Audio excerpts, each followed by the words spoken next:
Ni siquiera las auroras más brillantes de las tierras heladas alcanzan semejante resplandor.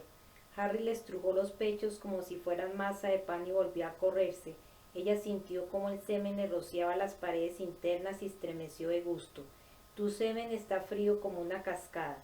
No, está caliente, pero comparado con tus entrañas, que son como un volcán en erupción, es frío.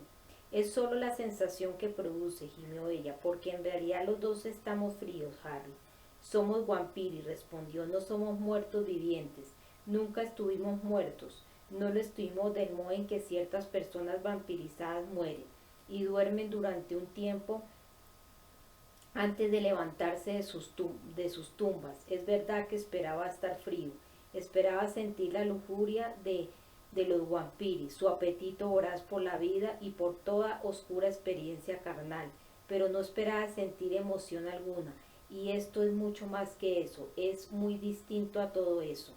Para ti tal vez sea así porque ya no eres vampiro, dijo ella, aunque tal vez tengas razón, esto no es como yo lo imaginaba. Es sabido que los antiguos vampiros eran unos embusteros. ¿No será que mintieron también en esto? Decían que eran incapaces de amor. ¿Sería verdad? ¿No habrá sido más bien que eran incapaces de confesarlo? Harry, ¿acaso amar a alguien es síntoma de debilidad? ¿Y ser frío, carecer de amor, es acaso signo de fuerza? Se apretó más contra ella y sus cuerpos se fundieron. Fríos, gruñó él. Si somos tan fríos, ¿por qué nuestra sangre está tan caliente? Y si somos tan débiles, ¿por qué me siento tan fuerte? Creo que has acertado en tu apreciación. La última y más vil mentira de los Vampiri fue que sostuvieran que el amor no existía para ellos, que no tenían amor, lo tuvieron, claro que lo tuvieron, pero temían reconocerlo. El necroscopio supo entonces que la verdad de la cuestión había sido desvelada. Los vampiris siempre fueron capaces de abrigar pasiones oscuras, deseos y acciones que escapaban el límite del humano, pero en aquel momento, en el mismo extremo del espectro, Karen y él habían descubierto dentro de ellos mismos emociones reales y poderosas. El permitir que esas emociones predominaran solo podía describirse como éxtasis, por más repentino y extraño que pareciera su amor. Eran verdaderos amantes. Evidentemente existía también la lujuria, pero ¿acaso alguna vez hubo entre un hombre y una mujer un amor en el que la lujuria no estuviera presente? Como una masa única y fundida, la primera pareja semihumana que logró una unión en el más amplio sentido de la palabra. Recorrieron veloces la corriente del tiempo futuro hasta que pronto surgía de la nada. Una nueva luz, un fuego dorado, increíble, estalló abrasador. Al principio, Harry creyó que se trataba de un efecto extraño y maravilloso de la relación sexual, de su amor, pero era mucho más que eso. El coro del futuro prorrumpió en un atronador, palpitante y monocorde. No se trataba de un sonido normal, sino de la reacción de la mente ante una exhibición tridimensional del tiempo en perpetua expansión, que cambió en un instante para convertirse en un siseo de fuego. El necroscopio detuvo en seco su precipitado avance, tratando de separarse, aunque sin conseguirlo del todo. Giraron sobre un eje propio mientras el tiempo continuaba su recorrido. Momentáneamente cegada, Karen hundió sus garras afiladas en los hombros de Harry y con un hilo de voz preguntó ¿qué ha sido eso? Ni el necroscopio ni Harry Queo supieron contestarle, mientras los ojos de Harry se acostumbraban al brillo dorado y su mente al calor infinito. Echó un vistazo hacia atrás para contemplar lo que había sido. Fue como atisbar el centro mismo del estallido de una estrella azul, en la que los desequilibrios químicos causan imperfecciones rojiverdes. Allá atrás todo seguía como antes, pero adelante en el futuro. Los hilos de la vida de Harry y de Karen ya no eran rojos, sino de un dorado brillantísimo, y salían de sus cuerpos para lanzarse hacia el futuro. Y el futuro mismo era un resplandor dorado teñido por las saltarinas tonalidades anaranjadas de las llamas. Poco a poco el broncíneo fulgor disminuyó en intensidad y desapareció en la oscuridad, envuelto en humo, como ascuas apagadas por la lluvia. y las líneas de la vida de ambos desaparecieron con él. Más allá de aquel punto ya no había futuro para ellos, al menos en la tierra de las estrellas, pero había futuro para otros, porque las deslumbrantes líneas azules de la vida continuaban su veloz carrera hacia adelante. Lo mismo ocurría con las verdes, aunque había muchas menos. En cuanto a las rojizas, no había señales de ellas, y la oscuridad les pareció más intensa que la luz misma. Un desastre, pensó Harry, y Karen lo oyó. ¿Qué ha ocurrido? ¿Qué ocurrirá aquí? Desconcertado se limitó a sacudir la cabeza y a encogerse de hombros. Las líneas verdes parecen enfermas, están muriendo. Era verdad.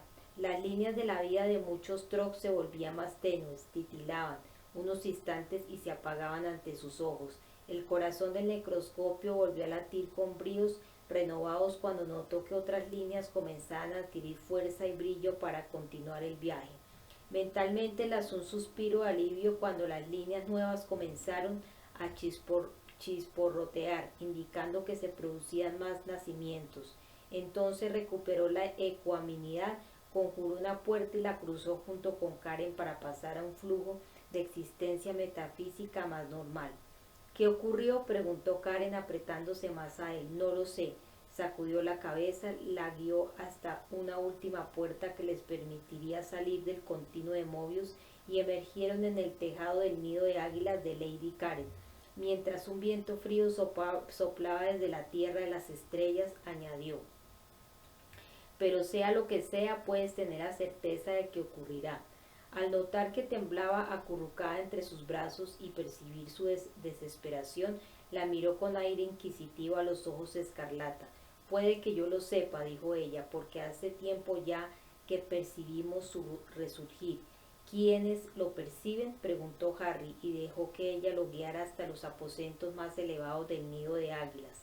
Tu hijo y yo, mientras seguía siendo él mismo. ¿A qué te refieres con eso de su resurgir?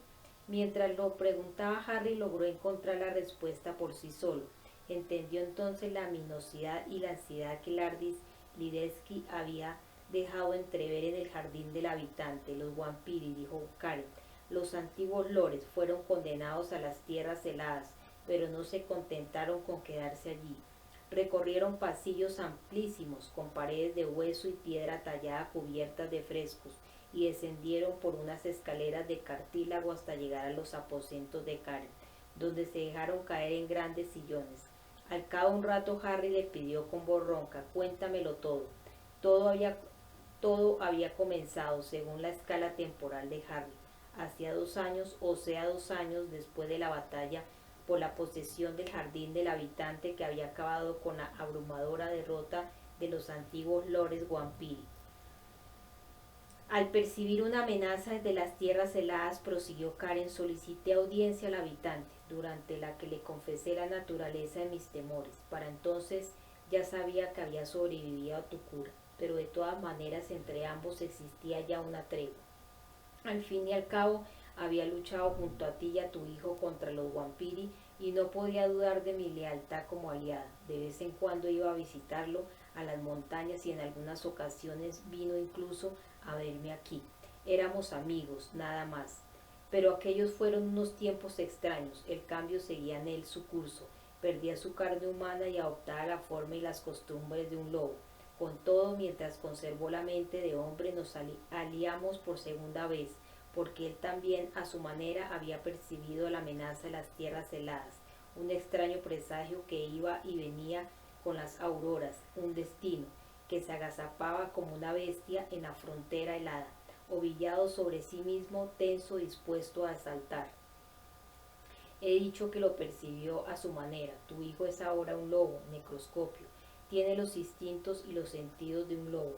Le llegaba su olor en el viento que soplaba del norte, aunque estuviera a leguas de distancia de la frontera. Los veía cabalgar en las auroras, los oía susurrar y maquinar su regreso para cobrarse venganza. Quieren vengarse, Harry, vengarse del habitante y de su gente, de mí, de cualquier y de todos los que contribuyeron a su derrota, a la destrucción de sus nidos de águilas y a su destierro más allá de la gélida frontera. Eso te incluye a ti también, aunque en aquel momento tú no estabas aquí, claro, solo estábamos el habitante y yo, y dado lo avanzado de su transformación, no tardaría en quedar yo sola. Le pregunté qué debería hacerse. Debemos apostar guardias, me dijo en el frío yermo, para que vigilen el norte y nos informen de cualquier incursión extraña proveniente de las tierras heladas. ¿Guardias? Tienes que fabricarlos, me dijo. No eres una Wampiri, la heredera legítima de Dramal Cuerpo Condenado. ¿No te enseñó él cómo hacerlo? Claro, que sé cómo hacer criaturas, contesté. Entonces hazlas, aulló. Haz guerreros, pero hazlos machos y hembras, así podrán reproducirse. Para que puedan reproducirse, al pensarlo me quedé sin habla, pero está prohibido. Ni siquiera el más maligno de los antiguos lores Wampiri se habría atrevido a, ni siquiera le pasaría por la cabeza la idea de razón de más para que lo hagas. Fue contundente, te ahorrará tiempo en las tinas de reproducción. Hazlos de manera que puedan vivir y criarse en fríos extremos y alimentarse de los enormes peces que viven debajo del hielo, pero constrúyelos con un dispositivo de seguridad, que cada pareja tenga solo 3 vástagos machos. Con el tiempo no tardarán en extinguirse, pero no antes de que hayan podido informarnos sobre qué es lo que amenaza y de haberle presentado batalla cuando salga atronado desde el norte. Karen se encogió de hombros y prosiguió. Tu hijo era muy sabio, Necroscopio. Sabía distinguir el bien del mal. Conocía la fuente del peor de los males, pero su humanidad se desvanecía a pasos agigantados. Sabía que cuando llegara la hora sería incapaz de ayudarme, por lo que decidió hacerlo entonces dándome buenos consejos, al menos a mí me parecía buenos. ¿Y qué ocurrió en las tierras heladas?, preguntó Harry. Es Chaitis, ¿no? ¿Quién si no?, repuso Karen con un estremecimiento, pero no está solo. Ah, no, ¿recuerdas aquella vez en el jardín?, preguntó Karen agarrándolo del brazo. El fuego y los relámpagos, las bestias gaseosas que estallaban en el cielo, mientras sus entrañas caían en forma de lluvia sobre todo lo que había abajo, los gritos de los trocs y de los viajeros cuando los lores y lugartenientes Wampiri entraban a saco con sus guantaletes, chorreando sangre. Lo recuerdo perfectamente. También me acuerdo de cómo los quemábamos con las lámparas del habitante, de cómo cegábamos a sus bestias voladoras y lanzábamos a tus guerreros contra ellos y los convertíamos en hediondas emanaciones con los rayos del sol. No cayeron todos, dijo ella. Chaiti fue solo uno de los supervivientes. ¿Quién más sobrevivió? El gigante Fesferen, el horrible Bolse Pinesco y Arquis Leprafilius, más varios lugartenientes y esclavos. Durante la batalla no logramos acabar con ellos. Hemos de suponer que huyeron hacia el norte al descubrir que sus nidos de águilas habían sido destruidos y los restos desperdigados por la llanura. El Necroscopio lanzó un suspiro de alivio y comentó, son solo un puñado. Karen sacudió la cabeza y contestó, Chaiti, solo él, representa más de un puñado, Harry. No entonces cuando contamos con tu hijo y su ejército, sino ahora, cuando solo quedan supervivientes. ¿Y qué me dices de los demás lores desterrados a las tierras heladas a lo largo de toda la historia Wampiri? Y si también hubiera sobrevivido, antes de la batalla por la posesión del jardín, estaban desperdigados, minados por luchas intestinas, no formaban un grupo consolidado. También contábamos con el recurso de permitirles que raptaran a alguna mujer y a algún que otro esclavo, pero ahora es posible que Chaitis haya dado con todos los desterrados y los haya organizado para formar un pequeño ejército, aunque podríamos calificar de pequeño a un ejército de Wampiri. Podría ser mucho peor, dijo Harry con tono sombrío. Si se llevaron también algunas mujeres y lograron acostumbrarse al frío interminable, ¿por qué no iban a reproducirse como tus guerreros? Seamos realistas, ni siquiera sabemos qué aspecto tienen las tierras heladas. Tal vez lo único que impidió que sus moradores nos invadieran fue el hecho de que los antiguos Wampiri eran más fuertes, pero ahora los antiguos Wampiri ya no existen, solo estamos nosotros, los nuevos Wampiri. Además le recordó ella, allá afuera en la orilla del mar helado de aguas lentas, hay una decena o más de guerreros entre vigilantes y guardias. ¿Seguiste el consejo de mi hijo y fabricaste unas cuantas criaturas? Sí, respondió Karen y desvió la mirada. ¿Y con qué los hiciste? ¿Y por qué no me miras a los ojos? Karen volvió la cabeza y le lanzó una mirada desafiante. Sí que te miro a los ojos. Encontré material entre los restos de los nidos de águilas, en los talleres de los lores. En su mayoría estaban destrozados, aplastados o enterrados, pero algunos se conservaban intactos. Al principio cometí errores. Creé bestias voladores incapaces de volar, guerreros que no sabían luchar, pero poco a poco perfeccioné mi arte. Has visto mi bestia voladora y has volado en ella. Es un espécimen excepcional, igual que mis guerreros. Hice 3 parejas temibles y poderosas, que ahora se han convertido en 6, incluso en 9 más. Pero volvió a desviar la mirada. Harry la cogió de la barbilla y la obligó a que lo mirase. ¿Pero qué? Hace un tiempo que no responden a mis llamadas. Envío mis pensamientos a la tierra, a las estrellas, pidiéndoles información, pero no me oyen, o si lo hacen no pueden o no quieren contestarme. ¿Has perdido el control sobre ellas?, preguntó Harry frunciendo el entrecejo. Karen sacudió la cabeza y respondió: es algo que los antiguos Vampiri temieron siempre, crear criaturas dotadas de voluntad propia que un día pudieran desmandarse y volverse salvajes. Menos mal que tuve en cuenta la advertencia del habitante y genéticamente están destinadas a la extinción, pues entre las crías no habrá hembras. De manera que tienes vigilantes que los vigilan, guerreros que no luchan, gruñó Harry. ¿Qué otras preocupaciones has tomado contra esta amenaza de las tierras heladas?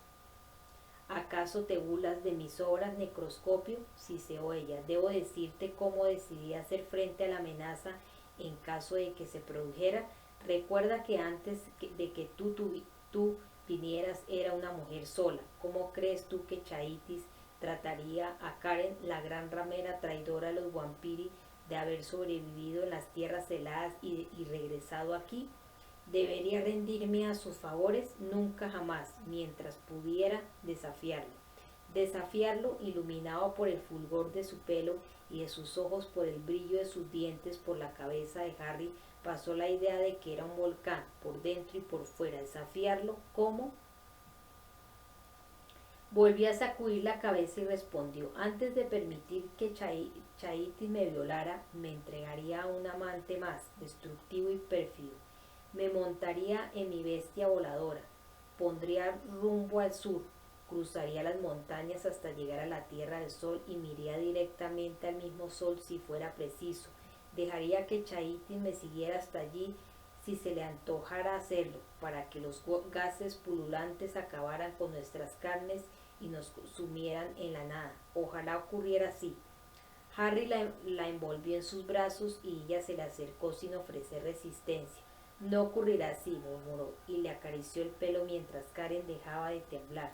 No, si puede impedirlo. Grabada en el espejo de la mente, el necroscopio oculta incluso a la telepatía de Karen, apareció una escena del futuro que no lograba borrar por más que lo intentara. La imagen de un futuro fogoso, de oro fundido, una visión del final, enmarcada por los fuegos rojizos y abrasadores del infierno definitivo. Capítulo 4. Otra vez Petchor, ahora las tierras heladas. Las cavernas en forma de colmenas, las madrigueras quemadas y los niveles fantasmales de magma del Petros Project habían pasado por un periodo de intensa actividad. Habían transcurrido 6 días desde la noche en que Harry Queo visitara al director del Project, Víctor Luchov, y de su posterior invasión del núcleo montado en una potente motocicleta norteamericana. Como resultado de todo ello, se preparaba una escena final aterradora. Las piezas se encontraban todas en su sitio y Luchov esperaba que se produjera por fin el cierre definitivo de la puerta. En el núcleo mismo, donde las placas en forma de escamas de pescado habían sido desactivadas y recientemente pulidas a fondo, en la zona que rodeaba el portal dimensional, la mirada fija de Luchov se posó pasmada sobre los posibles instrumentos de esa desconexión un par de misiles de corto alcance Toravec Mk-2 ultrasecretos. En lenguaje corriente, se trataba de exocers nucleares, montados en lo alto de una lanzadera compacta con ruedas de oruga. Tras las lentes ahumadas de los protectores oculares de plástico, los ojos del director del proyecto aparecían entrecerrados, como congelados en un guiño de dolor.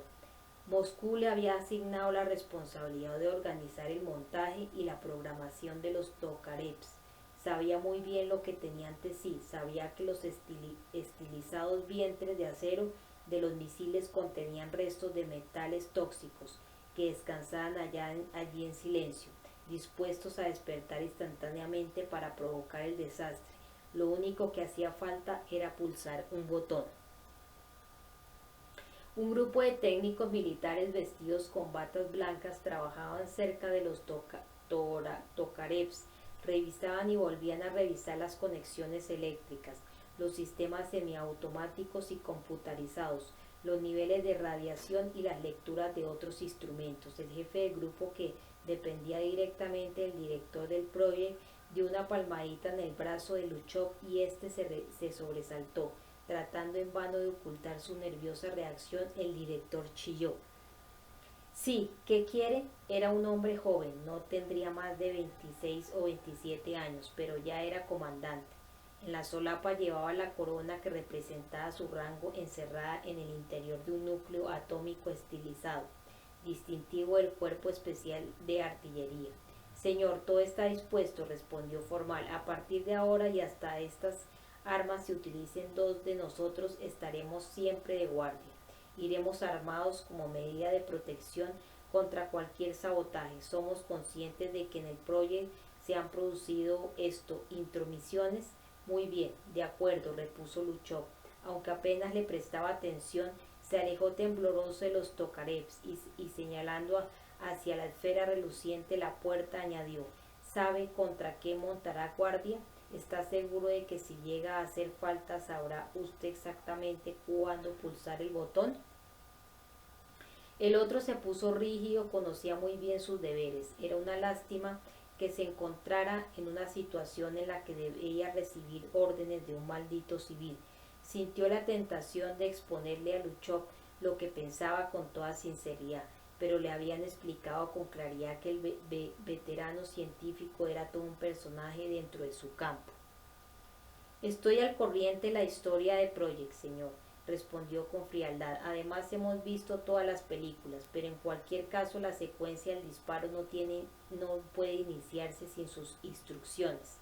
Escúcheme bien, dijo Luchov volviéndose un poco más hacia él hasta quedar de frente. Lo miro con ojos desorbitados y lo agarro del brazo con mano temblorosa. Son las instrucciones que le han dado, pero no lo dicen todo. En realidad dicen bien poco.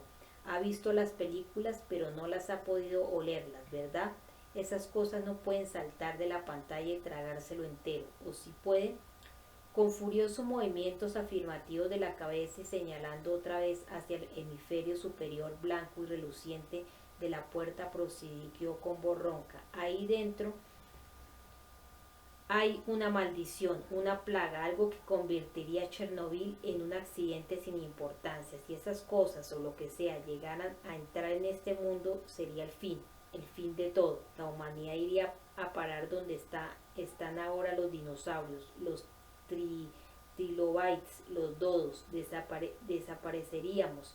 Así que no sea insolente usted cuando le pregunto si sabe a qué nos estamos enfrentando. Pálido por el esfuerzo de contener la rabia, el joven oficial se puso en posiciones firmes y entreabrió los labios, pero Luchov no había acabado con él, porque todavía no le había dicho lo peor. Escúcheme, repitió, hace una semana un hombre o algo que alguna vez fue un hombre cruzó esa puerta para llegar a lo que sea que haya tras ella. Cuando se marchó, el mundo lanzó un suspiro de alivio y desde entonces está conteniendo el aliento. Su partida nos alegró porque estaba contaminado. Era portador, pero nos preguntamos cuánto tiempo transcurrirá hasta que encuentre la manera de volver, y si lo hace, ¿qué traerá consigo? ¿Me sigue hasta ahora? El rostro del comandante había recuperado los colores, percibió la importancia de lo que el director del proyecto le decía, las grandes tensiones que debía de estar experimentando. Hasta ahora sí, respondió. Muy bien. Le comentaré ahora algo que no estaba en las instrucciones que le han dado. Ha mencionado usted los problemas que hemos tenido con anteriores intrusos. Tiene razón. Tuvimos este problema y podríamos volver a tenerlo, de manera que voy a ampliar sus instrucciones y a emitir una nueva orden. Acercó la cara a la de él, y es la siguiente: si quedara imposibilitado, si me ocurriera algo extraño o inexplicable que me excluyera de forma permanente el esquema actual, entonces usted quedará al mando. Considérese nombrado en este mismo instante. ¿Qué? El oficial miró el rostro pálido y brillante de Luchov, su cráneo cubierto de horribles cicatrices, y se preguntó si aquel hombre estaría del todo cuerdo. ¿Me nombra usted director del proyecto? Efectivamente, contestó Luchov con vehemencia. Lo nombra usted guardián de la tierra.